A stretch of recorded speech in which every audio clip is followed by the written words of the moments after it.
Welcome back, guys. We're here with another video at Dragon Trail Seaside, which is, I would say, fairly one of my favorite tracks on this game, but also one of the common favorite tracks on this game, I would like to say. Very easy to drive, very top end with a few corners here and there, but also including the chicane of death that tends to knock everybody out. Starting out first place in my Mustang in the GR3 class. I led the whole first lap. I'm in the AS group, but I think I was in one of the lower class AS groups only because my qualifying time was like a 1:39.5 in the beginning of the week, and which is not a bad time for this track, but the goal was to really be 1:38 and below. So as we got to the end of the first lap, I got passed up by Lizness going into turn 1. Driving the Toyota Supra, which is one of the fastest cars on this game, but this Mustang is also a very fast car, so it wouldn't be hard for me to keep up with him on the straights. My only concern was this chicane. If you see, the Mustang is a little bit rocky as it goes over the curbs, losing a little bit of traction. That was pretty much the biggest struggle with this car on this track. Other than that, I didn't have too many issues. Every time we got into a slipstream point, a moment where I could tuck into his slipstream, I was kind of on pretty well. But he did start to pull off as we get into lap 3 and into the wall.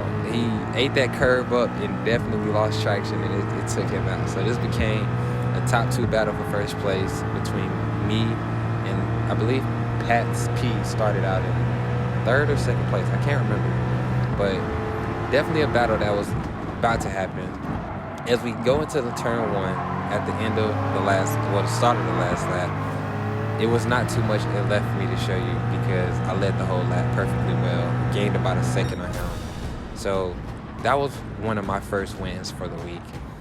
Going into race 2, I eventually switched my car over into the Nissan GTR because not only was it one of the top global ranking chosen cars, but for me personally, it had way more stability going through the chicane. Fairly fast. I feel like it has a pretty nice top end. Just a nice overall around. I can't get my words out. It's just a nice car all around. As you see going through the chicane, the way the Mustang was like rocking and losing traction a little bit, the GTR just smoothly rides over the curbs, and that's pretty much what I needed to maximize my qualifying time on this track. So starting out in 5th place, as you see, it's like a group of 5 up front and like another group of 5 in the back. Not too much of a battle going though. It's kind of like a follow the leader moment. As you see, it's about an even amount of space between every car in the front. Taking nice lines through this little chicane S. On the gas extremely early. That turn right there, you really have to like get on the gas before you see the end of the exit, before you see the end of the turn. But not trying to get into a battle with this Porsche. 2nd and 3rd, having a little bit of contact. 1st place kind of pulling off a little bit. There they are bumping again. I'm kind of giving him a little bit of space so that we can continue staying up with the front group. Taking a wide turn to cut into the inside with a very nice angle through the turn. 1st place into the grass, so he definitely overcooked that turn. But I got on the gas extremely early, going out that last turn into the slipstream of this Supra, which also, like I said, is one of the fastest cars in the GR3 class. Up for another pass, up a position. As we get through the turn, I'm taking the outside line a little bit, trying to avoid making too much contact. They switched places with the switcheroo. I'm into the slipstream. 4th place, was 4th place, VR man Cam tucking in behind me. And as we go through the chicane, you just lift off a little bit, slightly brake just a little bit, and then on the gas, kind of before you even enter the chicane, you get back on the gas as early as possible. Taking this a little bit wide, he goes even wider than I do, so I try to cut back into the inside. It's losing traction just a little bit. I was a little bit too heavy on the gas, but we're still doing good, still making time. 1st place at this point is kind of pulling off. We still kind of have a group of 5, group of 6 going. I'm going to just try to focus on staying with these Supras because knowing that they're extremely fast and this is one of the higher qualifying groups, I'm going to do my best to stay tucked behind them and maybe gain 1 or 2 more positions. But the chances of me getting first place at this point, I don't know. There's some pretty fast guys, as you see, even with the fastest lap, 147 flat.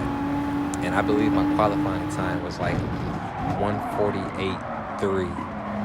So, yeah, these are definitely some quick races I'm racing with at this point. Tucked in behind the slipstream going down the straightaway.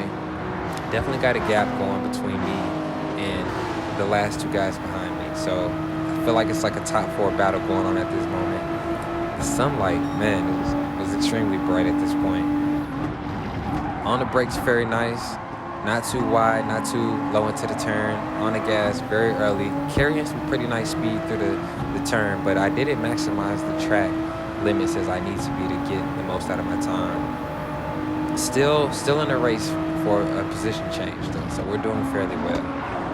Going through the chicane, very nice. As you see, they both kind of grazed the wall. A little bit of a gap between me and 5th place, but as we're going through this turn, this is what threw me off. We cut the turn wide, and he just comes out of nowhere. I don't know if you see me hesitate a little bit, but he just bodied through. I'm gonna have to do the replay to look back and see, like, where did he come from? See this space he had going into the turn, and he just pretty much lunges it into the inside line, which, I mean, it was a nice move, but as you see, 2nd and 3rd started pulling off because the angle he took, it was a nice line for the pass, which he got. I'm gonna give him that. But it wasn't the ideal line for that turn.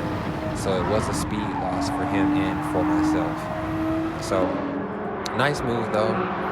At this point, it's just a top 6 battle. The gap between 6th place and 7th place is pretty huge.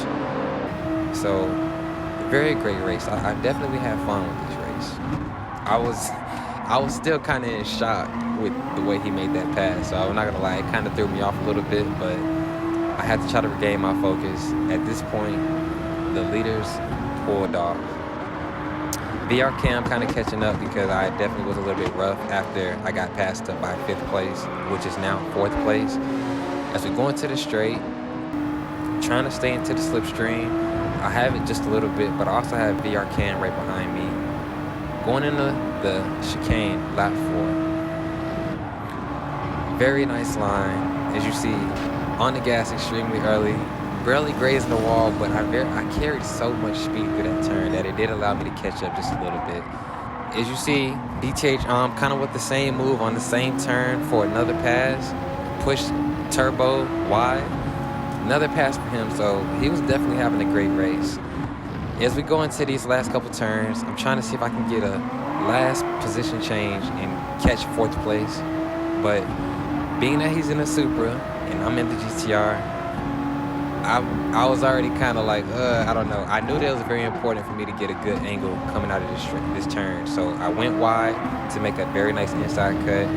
On the gas extremely early and into his slipstream because I knew I needed not only maximum speed, but a little bit of slipstream from him to try to catch a pass.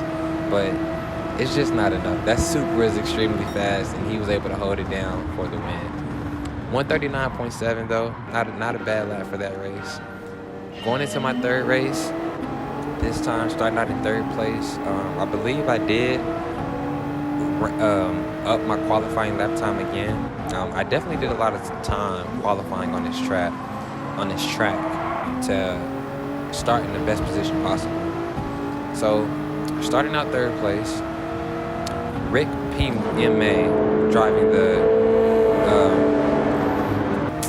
name of this car is on the tip of my tongue and I cannot think of it. It's a Subaru.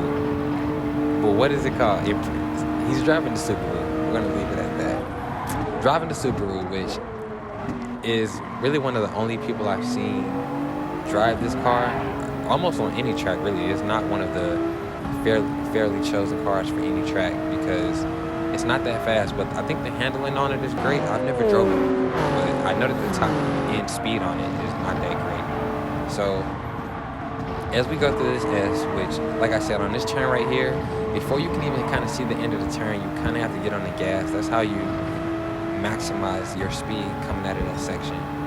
And ideally, you want to get through that section right there with a minute and under a minute and 3. Granted, this is the first lap, so it was 1:10, but if you're doing that section under a minute and 3, you're making pretty good time around this track.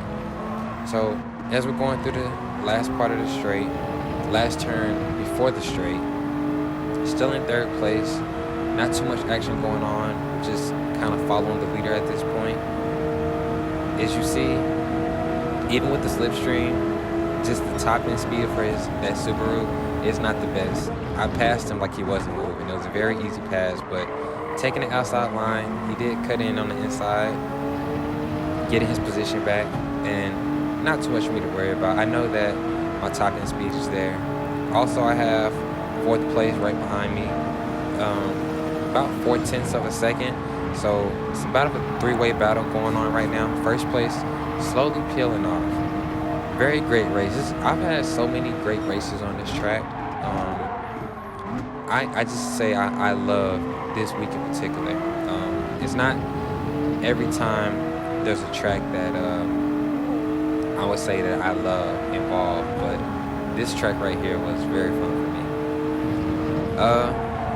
Don't know what I'm talking about, but I'm just gonna keep explaining what's going on in this race as we go through this section. 1st place was pulling off for a minute, but he kind of started to lose his gap. I don't know if he was looking back too much, because sometimes I have a habit of looking back when I shouldn't be, but as you see going through that section, I had a 103.8. Not an ideal time. Like I said, the goal is to do it in 103 flat or under, but we're making enough time that we were catching up to 1st place, so that was pretty good. Nice little camera angle. I definitely appreciated some of the angles that they have for the panoramic camera. I lost a little bit of my can I think of it? He was peeling off slowly. Let's say that. So I did do a little bit of a skip, but this part right here is what was a game changer for me. 1st place was into the wall. 2nd place picked Rick Pima as he was coming through the turn, bumped into him, trying to get around him, and as you see, he caught a 3-second penalty. And at that point, I was like, oh yeah, what's up? Like, you got a 3-second penalty, bruh. Like, you gotta serve that. The 1st place, I'm sure, had damage, so he definitely lost time. As you see, I got about a second on him at this point. And as he serves his 3-second penalty, I'm like, race over with. We're going into the last lap. I'm already pushing over a second from 1st place, as you see. Pretty huge gap. And I was also setting decent lap times going through this track. So that was pretty much how that race went. As we come out the 1st turn, very nice. I'm still a second ahead from 2nd place. So I maintained that gap throughout the race, and that was another win for me. So that was a pretty great race. Very unfortunate for the Rick P. My guy. Very unfortunate for him and how that played out. So third race, as we go through the chicane, wasn't too many moments, so I just wanted to flash kind of through this race. As you see, the Anil guy, he took a pass and he passed me on the 1st lap. As we go into lap 2, back through the same chicane, into the wall, Rick P. bumping into him again, so I took that opportunity to capitalize on that and gain my position back up in the 3rd place, but taking a horrible line through that turn. Very tight into the turn. Like, that was not the way to get the optimal speed through that section. Trying to get my position back, and I ended up catching a penalty right there at that section. 0.5 seconds, which is not too bad, but for the time that I was trying to make on this guy and stick on him, that was a game changer for me. So I got my position back slightly for a second, so I was racing pretty hard, but I knew coming up to this penalty line where I had to serve my penalty that I was going to lose that position. Holding him in the inside line slightly, and horrible braking through that section. I wasn't on the gas like I needed to be, wasn't maintaining very good speed, but Rick P. also had a penalty circle. So as we're going down the back straight, as you see, even with the slipstream, it takes me quite a bit to catch up to. Like the Subaru, it just wasn't fast enough. As we're going to the last lap, as you see, me and this guy been pretty neck and neck, and we're having a fairly good race. All right, so at this point, we're going into the last straight, last turn. Again, another horrible angle through that turn. Rick Pima takes advantage of that and capitalizes on my mistake. But being that he has a slower car, I do tuck it to the slipstream, trying to make the most of this last moment, seeing if I can get it back at the last second, up to the finish line, and it just wasn't enough. It wasn't enough. It was a great race. This isn't a full race right here, but I did want to show this clip because I was kind of in shock. I don't know what position I started in this race, but as you see, first and second place pretty much took off, but we still had a nice little battle going in. Fifth place coming up my left side, coming up quick, and I wasn't sure if he was going to let off or not, but he challenged me pretty much through this chicane. Double wide, and we still somehow managed to carry speed through that chicane, so I thought that was pretty exciting, but I will catch y'all next time.